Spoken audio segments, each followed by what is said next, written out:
안녕하세요. 아들 하나를 둔 가정주부입니다. 얼마 전 아들이 맹장 수술을 했습니다. 저도 몇 년 전에 맹장 수술을 했거든요. 그때 이를 계기로 시댁하고는 연을 끊었는데 오늘 그 이야기를 해볼까 합니다. 저와 남편은 대학 동기입니다. 같은 해에 입학해서 1학년 때는 그럭저럭 가까이 지냈었는데 남편이 군대에 가면서 자연스럽게 사이가 멀어지게 되었어요. 그러다 남편이 군대에서 전역을 했을 땐 저는 어학연수를 가게 되면서 완전히 연락이 끊어졌었습니다. 그러다 우연한 기회로 다시 친구들과 모이면서 연락이 닿았어요. 몇 년 만에 만나서 그런지 반갑기도 했고 또 각자 다니는 직장이 멀지 않아서 저희는 급속도로 가까워졌고요. 그러다 자연스럽게 연인 사이로 발전하게 되었고 1년 정도의 연애 끝에 결혼 이야기까지 나오게 되었어요. 둘 다 결혼할 나이가 되었기도 했고 만나는 동안 크게 다투거나 한 적도 없었기 때문에 마치 당연히 그래야 하는 것처럼 이야기가 흘러갔네요. 남편에게는 9살 차이 나는 여동생이 있어요. 시부모님께서 나이 들어 늦게 낳으신 딸이라 오냐오냐 하면서 키우셨다고 들었습니다. 남편이 대학을 들어가면서부터는 시부모님께선 종종 입버릇처럼 이제 남편더러 여동생을 키워야 한다고 하셨대요. 당연히 남편은 그 말을 농담이라고 생각했지만 부담스럽긴 했다고 하더라고요. 그래서 그럴 때마다 자기는 모르는 일이라고 자기한테 부담 주지 말라고 선을 딱 그었다고는 하던데 그래도 시부모님은 남편의 그 말을 진지하게 받아들이지 않으셨던 모양입니다. 결혼 약속을 한 뒤 제가 시부모님을 뵙기 위해 시댁에 인사를 드리러 간 날이었어요. 시부모님은 옆에 신우를 앉혀놓고는 저희를 바라보시며 앞으로 잘 부탁한다고 하시더라고요. 그때만 해도 저는 시부모님이 의례껏 하시는 당신들을 잘 부탁한다는 그런 뜻으로 알아들었습니다. 하지만 알고 보니 그건 앞으로 우리 딸, 그러니까 신우를 잘 부탁한다는 소리였어요. 남편은 서울에서 몇 시간 거리에 떨어진 지방에서 초중고를 다 졸업한 후 서울로 올라왔습니다. 서울에 있는 대학을 졸업하고 직장도 서울로 잡으면서 서울에 정착하게 된 거고요. 그런 오빠의 모습을 봐서인지 신우도 어떻게든 서울에 오고 싶어 했습니다. 신우는 2년의 재수 끝에 서울에 있는 모 여대에 진학하게 되었는데 이때부터 시부모님이 무리한 부탁을 해오기 시작하셨습니다. 그때 저는 결혼한 지 1년이 채 되지 않았을 무렵이고 임신 4개월 차였습니다. 다니던 직장을 그만두고 오롯이 태교에만 힘쓰고 있을 때였고요. 하루는 시어머니께서 전화를 걸어오셨습니다. 그러더니 저에게 신우가 대학에 합격을 했는데 여자애 혼자 서울까지 보내서 혼자 지내게 하려니 걱정이 이만저만이 아니라고 하시더군요. 저도 그 마음은 이해가 되었기 때문에 시어머니께 신우도 성인인데 믿고 지켜보시면 좋을 것 같다고 했습니다. 그러자 시어머니는 그러지 말고 친동생이다 생각하고 신우 학교 졸업할 때까지만 데리고 있어달라고 하더라고요. 그 말을 듣고 너무 황당해서 제가 그러면 못해도 4년인데 그렇게는 어려울 것 같다고 딱 잘라 거절을 했습니다.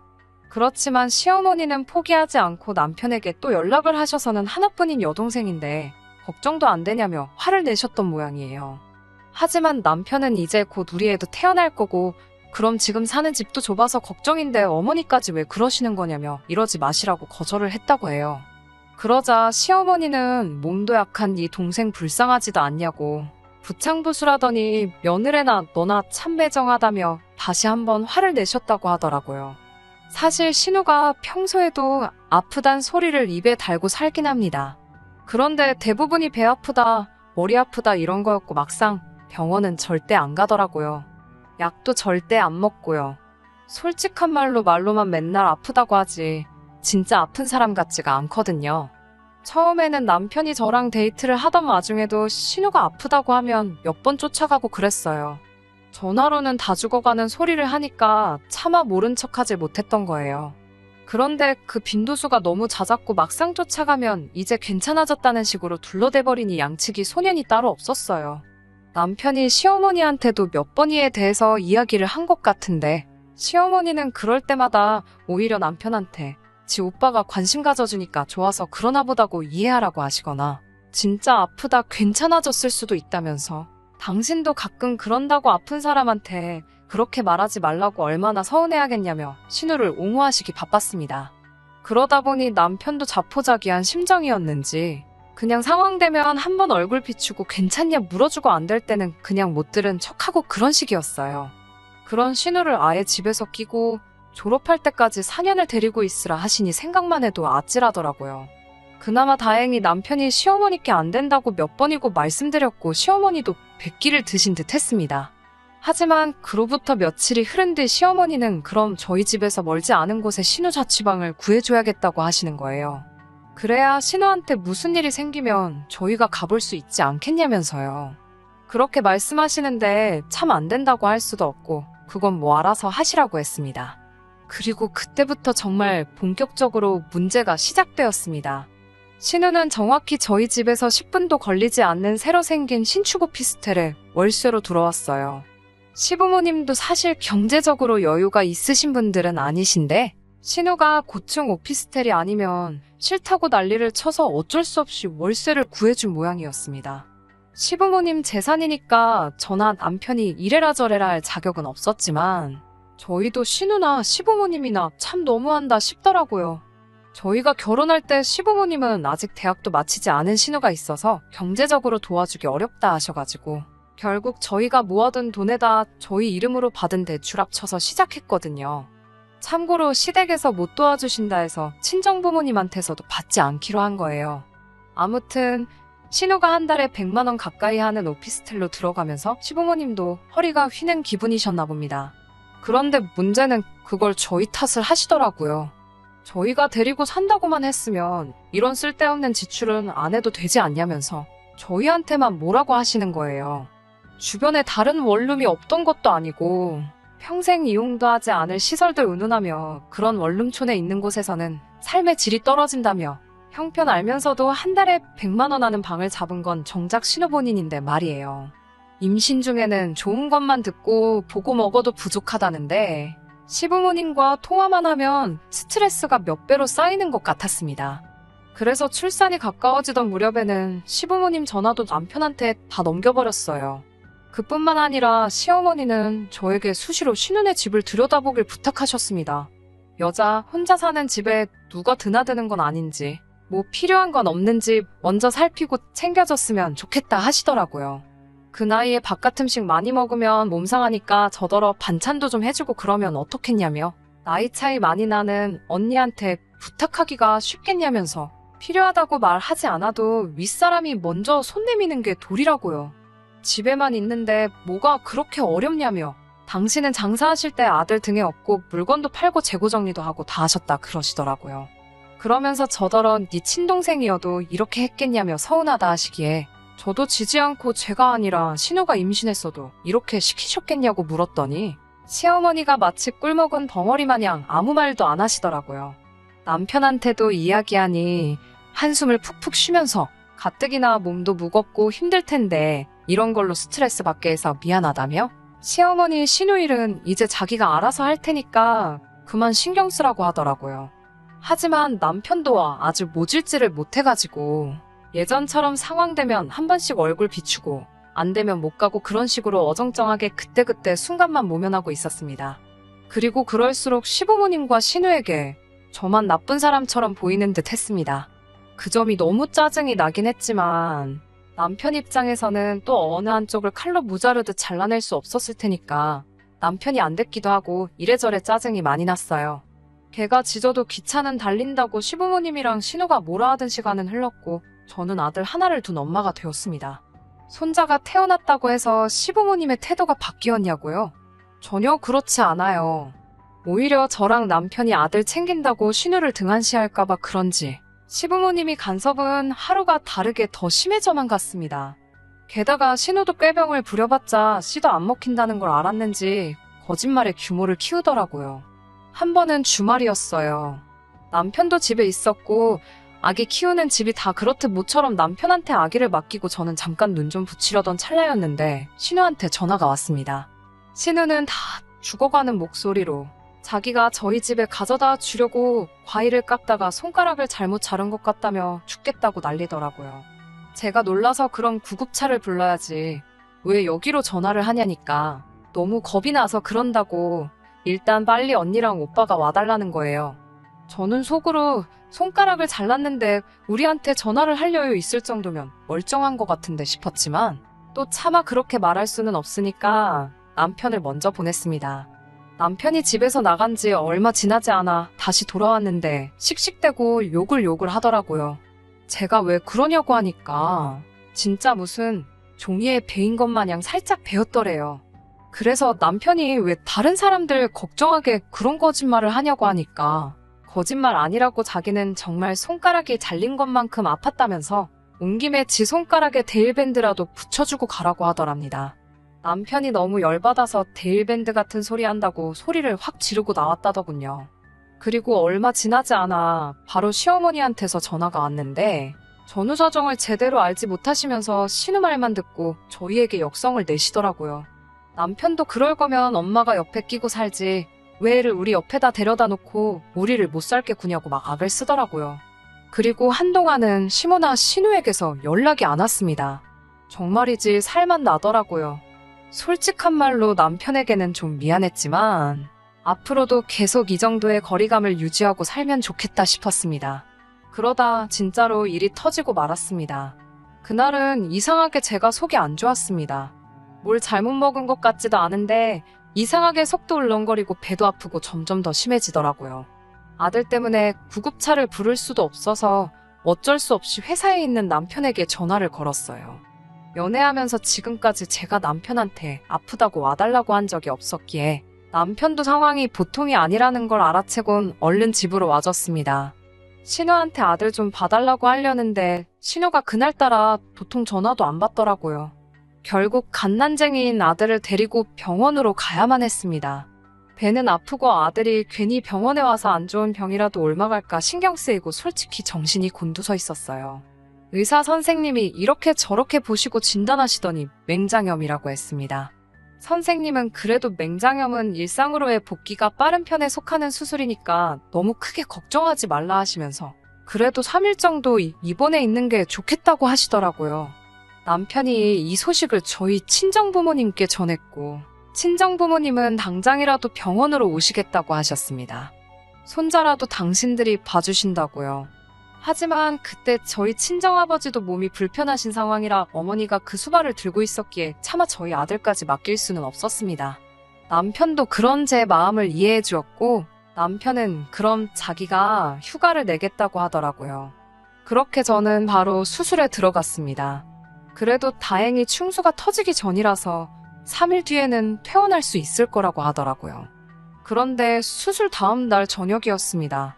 신우한테 전화가 걸려와서 받으니 자기가 지금 밖인데 술을 너무 많이 마셨는데 지갑을 잃어버려서 집에 못 가고 있다고 자기를 데리러 오라는 거예요. 어이없는 상황에 한숨이 나오더라고요. 그래서 제가 아가씨 저 지금 맹장수술해서 병원에 있어요 이러니까 약간 당황하는 듯 하더니 그럼 오빠는요? 하고 묻더라고요. 괜찮냐는 말 한마디 없이 바로 지 오빠 찾는 걸 보고 저도 정이 떨어지더라고요. 오빠는 집에서 지금 애 보고 있어요. 그러니까 신우가 그럼 오빠더러 애 재워놓고 잠깐 나 좀 데리러 오라고 해줘요. 그러는 거예요. 그래서 신우한테 제가 그게 말이 되냐고 어떻게 애기를 혼자 재워놓고 외출을 하냐고 그랬더니 그럼 자기는 어쩌냐고 그러는 거예요. 그래서 제가 그럼 일단 택시 타고 우리 집 앞으로 오라고 그럼 오빠한테 내려가서 택시비 주라고 하겠다고 했습니다. 그러자 신우가 그러다 오빠가 잠이라도 들면 자기는 어떡하냐고 그렇게 하기는 싫다고 징징거리더라고요. 신경 쓰니까 또 몸이 아파오는 것 같아서 남편한테 당신이 해결하라며 신우한테 전화해보라고 했습니다. 남편은 그냥 무시해버리라고 하더군요. 무슨 한두 살 먹은 어린애도 아니고 신우도 이런 일을 겪어봐야 정신 차린다면서요. 남편까지 그렇게 나오니 제가 나설 이유가 없었어요. 그리고 며칠 뒤 시부모님한테 전화가 왔는데 어찌나 목청이 좋으신지 저 귀떨어지는 줄 알았습니다. 시어머니는 어떻게 다 큰 여자애를 그렇게 내버려둘 수 있냐면서 무슨 일이라도 생겼으면 네가 책임질 거냐고 악을 쓰셨습니다. 그러면서 네 딸이어도 그랬겠냐는 거예요. 저는 어이가 없어서 그럼 어머님이 옆에 끼고 키우시지 왜 번번이 저희한테 이런 죄책감을 느끼게 하시냐고 따져 물었습니다.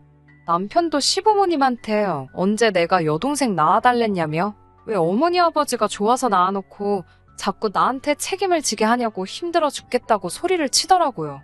그러자 시부모님은 배은망덕한 놈이라면서 이래서 남자는 여자를 잘 만나야 된다고 다시 저에게 그 불똥이 튀어서는 저를 만나면서 남편이 아주 피도 눈물도 없는 아들이 되었다며 제가 문제라고 하시더라고요. 듣다 못한 남편이 시어머니한테 이제 연락하지 마시라고, 신우에 관한 이야기라면 죽었다 해도 관심 없다고 냉정하게 말을 끊어버렸습니다. 옆에서 듣던 저도 찬바람이 느껴질 만큼 냉랭한 목소리였습니다. 시어머니는 남편이 그런 식으로 나올 줄은 몰랐다면서 너 진짜 후회 안 하지? 라고 몇 번을 물어보시는 거예요. 남편은 후회 같은 거 안 한다고, 그리고 오늘부터 신우한테 보내주던 용돈들도 싹 끊을 거라고 그러더라고요. 저는 옆에서 남편 통화하는 걸 듣고만 있었는데 이때까지 그 내용을 몰랐던 터라 뭐야 싶어서 남편을 쳐다봤어요. 남편은 흠칫하더니 아주 얼굴이 울상이 되어 있더군요. 시어머니와 전화를 끊고 남편한테 신우한테 보내주던 게 도대체 뭐야? 라고 상냥하게 물어봤어요. 제가 상냥하게 나오니 남편은 오히려 어찌할 바를 모르고 안절부절 못하고 있더라고요. 아무 말도 못하고 있길래 일단 신우부터 집으로 부르라고 했습니다. 그리고 그날 저녁에 신우가 저희 집으로 찾아왔어요.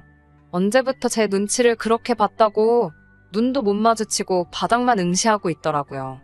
그동안 어린애처럼 굴어서 미안하다고, 평소 그래왔던 것처럼 앞으로도 저희랑 잘 지내고 싶다고 하더라고요. 제가 도끼 눈을 하고 평소처럼 잘 지내자는 게 뭔 말이냐고 물었더니 그동안의 기고만장한 모습은 어디 가고 바짝 졸아서는 제 눈치만 보고 있더라고요. 신우 앞에 남편을 불러서 당신은 어떻게 생각해?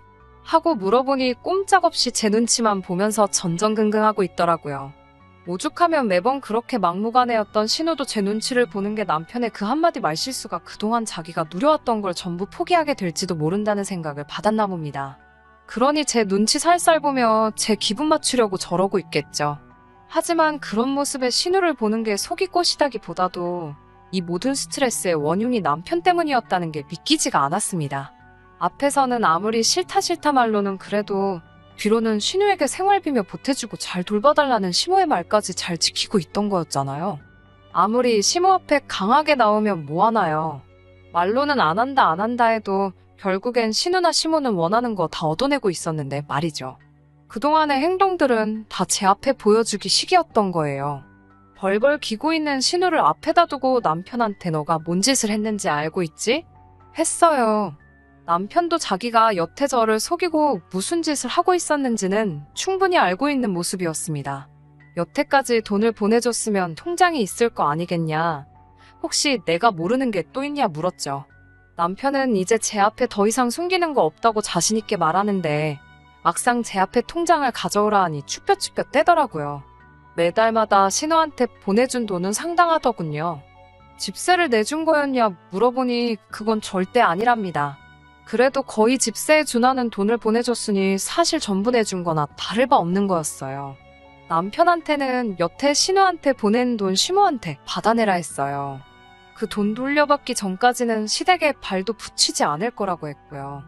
그렇게 자기 가족들에게 좋은 아들, 좋은 오빠이고 싶으면 그냥 평생 가족들 품에서 가족들 끼고 살라고 했어요. 남편은 알겠다고 고개를 끄덕이더라고요. 신우는 안절부절 못하고 좌불안성 눈알만 대굴대굴 굴리고 있다가 분위기를 보아하니 더 이상 지 오빠한테 돈 타쓰는 길이 막힐 것 같으니 제 다리를 붙잡고 늘어질 기회로 저한테 울며불며 빌더군요. 잘못했다고, 정말 두 번 다시 세연이 귀찮게 하지 않겠다면서 자기는 오빠가 주는 그 돈이 없으면 살아가기 힘들다고, 여태 받던 거에 반이라도 좋으니까 그거라도 받을 수 있게 해달라고 하더라고요. 그러면 두 번 다시 저희한테 별것도 아닌 걸로 전화해서 귀찮게 하거나 하지 않겠다고요. 어린 신우가 저러고 있으니 조금 안쓰럽기는 하지만 이 상황에서 결국 그 돈을 달라고 한다는 건 좀 어이가 없었습니다. 신우한테는 미안하게 됐지만 그 돈은 이제 없는 거나 마찬가지라고 설명해줬어요. 내가 너라면 당장 너네 오빠가 가족들을 못 만나게 될지도 모르는데 여태 주던 거에 반만이라도 달라고 빌기보다는 자기가 아르바이트를 해서라도 갚을 테니 오빠를 용서해달라고 하는 게 맞지 않을까? 라고 참교육을 해줬어요. 신우는 제 말을 듣더니 틀린 말이 하나 없으니 고개만 숙이고 있더라고요. 그래도 아무리 생각해도 일하는 건 귀찮은 건지 아니면 알바해서 번 돈을 여태 타쓴 돈 갚는데 승계된다는 게 아까운 건지 곧 죽어도 아르바이트 하겠다는 말은 안 하더군요. 시부모님도 그렇지만 남편에게도 너무 다 받아주면서 키우니까 신우가 저렇게 된 거라고, 지금은 내가 원망스러울지 몰라도 나중엔 분명히 고마워할 날이 올 거라고 말했어요. 남편이 겉으로는 맞다고 맞장구를 쳐주지만 속으로 저를 어떻게 생각할지는 모르겠네요. 아무튼 그렇게 신우는 지내던 오피스텔 계약이 끝나자마자 가격이 괜찮은 원룸 찾아 이사를 떠났고, 그 후에 아르바이트도 곧바로 시작했다고 합니다. 남편에게 갚으려고 하는 일은 아니지만 그래도 스스로 제 앞가림 하게 된 건 참 다행이라고 생각해요. 약속한 대로 시댁에는 딱 한 번, 어버이날에만 찾아뵙고 있습니다. 시부모님께서 남편이 여태 신우에게 줬던 돈을 대신 갚아주지는 않을 거예요. 시어머니와 엮일 일 없어서 편하기는 하지만 한편으로는 남편한테서 가족을 빼앗은 것 같아 미안할 때도 있어요. 하지만 남편도 저를 이해해 줄 거라 생각합니다. 이렇게 해야 신우도 더 이상 응석바지로 남아있지 않을 테고, 신우가 철이 들면 남편과 시댁이 끝내 제자리로 돌아올 거라 믿습니다. 끝까지 들어주셔서 감사합니다. 오늘의 사연은 여기까지입니다. 구독과 좋아요, 알람 설정 부탁드리고 더 좋은 사연으로 다시 찾아뵙겠습니다. 감사합니다.